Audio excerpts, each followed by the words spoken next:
Call for my next tutor and see if he has a lesson for me, the elven prince ordered with a long sigh, looking at the terrified minister who had just delivered bad news of an order that had been poorly fulfilled by one of his nobles. A few minutes passed as he continued to stew over the report, when a knock at his door finally rang out. "Enter," the prince ordered, without looking up from the report. "Greetings, your highness. I am your new tutor." Entering his room was a human man who gave a deep genuflection towards the unroyal. The prince glanced up at the man and immediately exhaled. Another person too eager to get in his good books. The prince pointed out a finger at the tutor. "You have bowed too low." "I have not, your highness. A bow of this depth is in greeting," the man replied, moving up to an acceptable height.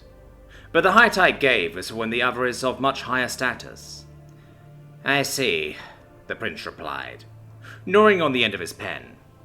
"So what is it you are to teach me the others could not?" "Wisdom, your highness." The prince couldn't help but let out a snort in amusement. "I have plenty of wisdom already." "Do you? Perhaps you believe that, but I suggest that anyone who believes himself wise is merely a fool." "Are you calling me, the prince of this here sylvan forests, a fool?" "On this occasion, yes. As a tutor, I would hope to educate you. But if you do not wish me to, and desire to remain a fool, albeit a learned fool, then I shall take my leave, as this position no longer interests me." "You would do well to watch your tongue," the prince snarled, as the pen in his grip began to bend. It was as the swelling frustration bubbled to the surface, he struck upon an idea.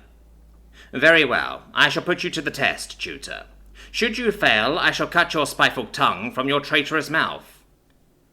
"I am yet to hear what I get if I win." "Simple. You get your life and continue to work." "Very well. Please share your test." The prince grinned as he moved the report he was given of the noble's failure and spun it so the man could read it. "Give me the reason this failed and how it could be prevented." The man approached the desk and read over the document. The prince waited for him to confirm the noble had failed and needed to be executed, but to his surprise the man did not. "Can I see a document containing the order when it was given?" "Why? It is clearly stated here in the report." "What is written here may differ from the original order." With an exasperated sigh, the elven prince reached into a drawer and collected the original order. Just as he knew, the order was clear as day to anyone who would read it. For offering it to the human, he waited. The man began to give a sagely nod. "I see this man clearly is a fool." "I agree," the prince replied, a smirk growing across his face. "You agree you are a fool, your highness?" The prince's smirk vanished in the blink of an eye as he stared at the man, mouth hanging agape. "You dare suggest this failure is my fault?" "I do indeed, your highness." "Explain." "May I tell a story?" "What?" "Your highness, may I tell a story to help explain my reasoning?"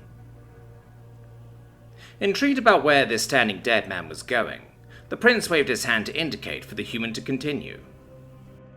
"There was once a wise king who no one would ever disobey." "Such a king I shall become," the prince replied, puffing his chest in pride. One day he received a letter from another king, telling him that this other king's subjects were so loyal they would do anything he ordered. Not one to be outdone by another, the king called for his most loyal and wise noble. Did he plan to order him to do something? The man nodded. That he did. You see, when this noble stood before him, he asked him a question. Pausing, the man squared up his shoulders as he put on an imperious voice. "Nobleman, would you do anything I ordered you to do?" "As is his duty," the prince nodded. The nobleman replied, "Of course, my king. Should you order it, I shall cut my own throat." The prince let out a sigh of admiration. "How loyal."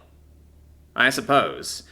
Hearing this, the king looked at his most loyal follower and was struck by the idea. Why not order him to do just that? He could tell his rival king that his subjects were so loyal, they'd even kill themselves for him. You don't mean... Indeed. This king ordered the nobleman to cut his own throat. Did he do it? No, the man replied, shaking his head. He said, My king, I apologize, but I cannot do such a thing. But he just said... The prince began before pausing, seeing the man holding up a hand to stop him. The nobleman explained, I will be glad to cut my own throat as you ordered, but I have no blade with which to do it. If you would allow me the use of one of your guard's blades, I shall follow your order. Ah, so the king gave an order that wasn't within the noble's capabilities at the time? Yes. The noble himself was loyal and willing, but he did not have the means to carry out the order. Is that the moral of this tale? The prince asked, unimpressed. No, there's more, the man chuckled. When the nobleman was given a dagger by a knight, he held the blade to his throat, looked at the king and asked, Is this truly your desire, your majesty? So he quibbles? He wished to ensure that it was his king's true order, not one made in a moment of error. I can see on the document that the noble requested such clarification from you, your highness, yet the only response was, It is obvious, is it not? The prince couldn't help but click his tongue at this point. So, what happened next, then? He ran the blade across his throat, letting blood spill forth. He actually did it! The prince failed to hide the shock on his face. Yes, a cut across his throat, the man replied, running a finger along where he imagined the blade cut. A cut so shallow that a cut shaving would be felt worse. So he deceived his king, and didn't follow the order? No, he did. The king ordered he cut his own throat, and he did. This was the king's third failing. Third? First was not ensuring the order could be fulfilled. The second was ensuring it was not an order made in error. The third and final error was not clarifying the depth that he desired. Put simply, he left too much to interpretation. I see. The nobleman did technically cut his own throat, but it was nary a nick. The nobleman was not told to cut deep, so he took the option that best favoured him and his opinion. Exactly. Now, your highness, please look at the order you gave. Yes, it says, take care of the village that birthed a rebel. And what did the nobleman do? He lowered their taxes as they had had a poor harvest. Why did he do that? Because he was a fool? No. He asked you for clarification on the order, your highness. You ordered he take care of the village, no doubt with the intent of seeing it razed. But he lacked troops, so he did not have a way to deal with it. So he requested clarification so that, if needed, he could request troops, but you told him it is obvious what you mean.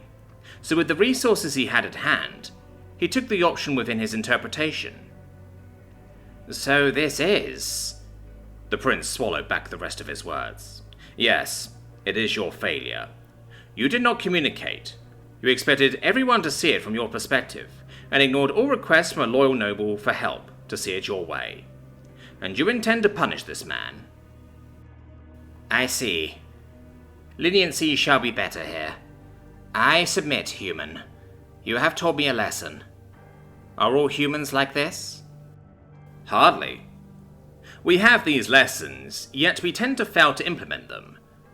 Though I hope you will enjoy my lessons and implement them better than the human royals I have taught.